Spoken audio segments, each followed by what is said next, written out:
আসসালামু আলাইকুম। কেমন আছেন আপনারা? আশা করি সকলেই ভালো আছেন। আমিও আলহামদুলিল্লাহ ভালো আছি আপনাদের দোয়ায়। চলে এলাম আজকে নতুন ভিডিও নিয়ে। আজকের ভিডিওটা আজকে সকাল থেকে কী রান্না করলাম সেগুলো। সকালে তো ছোটোখাটো নাস্তা তৈরি করেছিলাম অল্প সময়ের মধ্যে, আর সেটা খেয়ে ফেলেছি। খাওয়ার পরে 11টার দিকে আমি রান্না করতে আসি। আজকে রান্না করেছিলাম ডিম, বরবটি ভাজি আর মাছ ভাজি। ভেবেছিলাম মাছ ভুনা করব, তো হাজব্যান্ড বলল যে সে জাস্ট ভেজেই খাবে, তার কাছে ভাজা মাছটা নাকি আজকে খেতে ইচ্ছে করতেছে।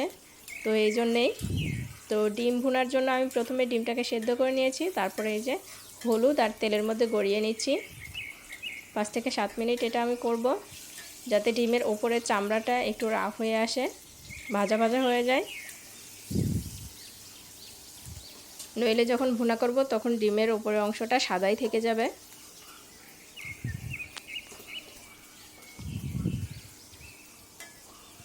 আজকে খুবই রান্নাগুলো শর্টকাট, কারণ হাতে খুবই কম সময় ছিল আজকেও। তো কিছু কাজ ছিল, সেই কাজগুলো করতে হবে। তো এই জন্য রান্নাটা খুবই শর্টকাট করেছি আজকে। পেঁয়াজ মরিচটা কেটে নিয়েছি। আমি রান্নায় সবসময় বেশিরভাগ সময় দেখে থাকবেন আপনারা কাঁচামরিচটা বেশি ইউজ করি, কারণ গুঁড়া মরিচে অনেক বেশি অ্যাসিডিটি হয়। সেই জন্য আমি চেষ্টা করি কাঁচামরিচটা ইউজ করতে আর অল্প একটু গুঁড়া মরিচ দিতে। তো ভুনার জন্য প্রথমে আমি পেঁয়াজটাকে বেরেস্তা করে নেব, আর এরপরে অল্প কিছু কাঁচামরিচ দিয়ে দিলাম।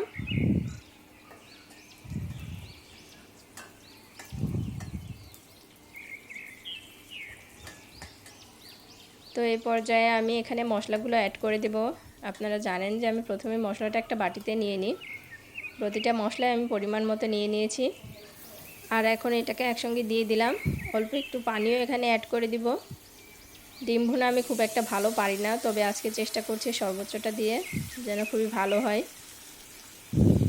সচরাচর আমি ডিম ভুনা করি না, কারণ কেন জানি আমার হাতে ডিম ভুনাটা একদমই স্বাদ হয় না, তবে আজকে মনে হচ্ছে স্বাদ হবে। এই মশলাটাকে আমি 8 থেকে 10 মিনিট এখানে ভুনিয়ে নেব। আমরা জানি যে ভুনাতে বেশিরভাগ সময়ে শুধু পেঁয়াজটাই ব্যবহার করা হয়, আর সেজন্য যদি কাঁচা কাঁচা থাকতে ঝোল দিয়ে দেওয়া হয় তাহলে দেখা যায় ভুনাটা খেতে ভালো লাগে না। আর সেজন্য আমি এটাকে 10 থেকে 12 মিনিটের মতো এরকম করে ভুনিয়ে নেব। যদি একদম লেগে যায় তাহলে অল্প একটু পানি দিয়ে দিব। এরকম করে করে এটাকে ভুনিয়ে নেব। আর এখানে খুব বেশি তেলও ইউজ করবেন না, তাহলে তরকারিতে অনেক বেশি তেল হয়ে যাবে আর তখন খেতে ভালো লাগবে না। 10 থেকে 12 মিনিট পর আমি অল্প একটু পানি দিয়ে দিলাম। ডিম ভুনা করতে কিন্তু খুব বেশি সময় লাগে না।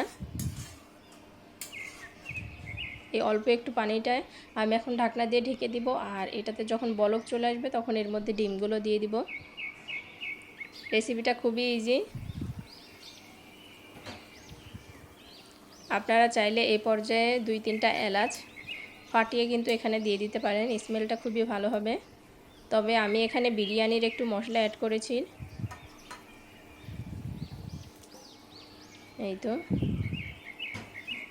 ডিমগুলোকে দিয়ে দিলাম, আর এখন এটাকে আমি চাপা দিয়ে আরও 5 মিনিট রান্না করে নিব। তাহলে দেখা যাবে ঝোলটা আরও কমে আসবে আর মাখো মাখো হয়ে যাবে।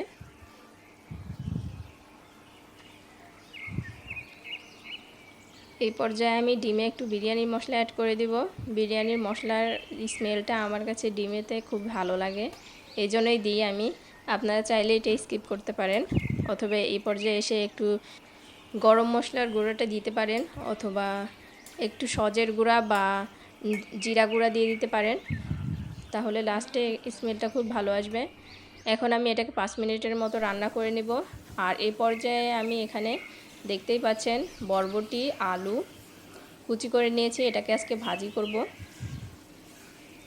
এটা মোটামুটি সেদ্ধ হয়ে গেছে, আমি আরও কিছুক্ষণ এটাকে সেদ্ধ করে নেব। ডিমটা হয়ে আসলে তারপরে ভাজিটাকে আমি খুব ভালোভাবে তৈরি করে নেব।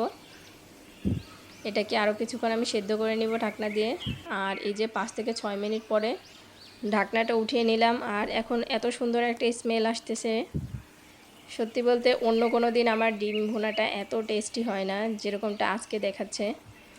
আমি ডিম ভুনা করতেই পারি না, যেটা বলায় যে আমি করতেই পারি না, কিন্তু আজকে বেশ ভালো হয়েছে, আমি সন্তুষ্ট। তো এটাকে এখন আমি অফ করে দিলাম চুলাটা। আর এইদিকে আমি এখন বরবটি ভাজিটা করে নিব। ভাজিটা সেদ্ধ হয়ে গেছে, এখন আমি এখানে তেল দিব। আমি প্রথম দিকে তেল দেই না ভাজিতে, যখন এটা সেদ্ধ হয়ে যায় তখন তেল দিয়ে কিছুক্ষণ ভাজি, তারপরে এখানে হলুদ ইউজ করি।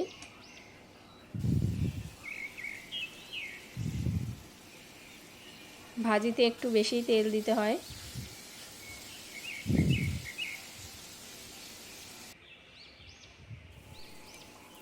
এই যে দেখতে পাচ্ছেন নিচের দিকে হালকা পানি আছে, ঢাকনা খুলে কিছুক্ষণ ভাজার পরে পানিটা একদম কমে যাবে। আর এখন হলুদটা দিয়ে নিলাম। নর্মালি আমরা যেরকমভাবে ভাজি করি সেরকমটাই, এখানে এক্সট্রা করে বলার কিছু নেই। তো এই তো আমাদের ভাজিটা হয়ে গেছে, এখন আমি চুলাটাকে অফ করে দিব। ফাইনালি এই যে আমাদের ডিম ভুনা আজকে দেখতে খুবই লোভনীয় হয়েছে। শুক্রবারের জন্য এটাই যথেষ্ট। আর এই তো মাছ ভাজিটা একটু কড়া করে ভেজে নিয়েছি, আর সাথে আছে বরবটি ভাজি। তো এই ছিল আজকে আমাদের রেসিপি। ভালো লাগলে অবশ্যই চ্যানেলটাকে সাবস্ক্রাইব করে দেবেন আর কমেন্টস করে জানাবেন কেমন লাগলো রান্নাগুলো। আজকে এই পর্যন্তই, আল্লাহ হাফেজ।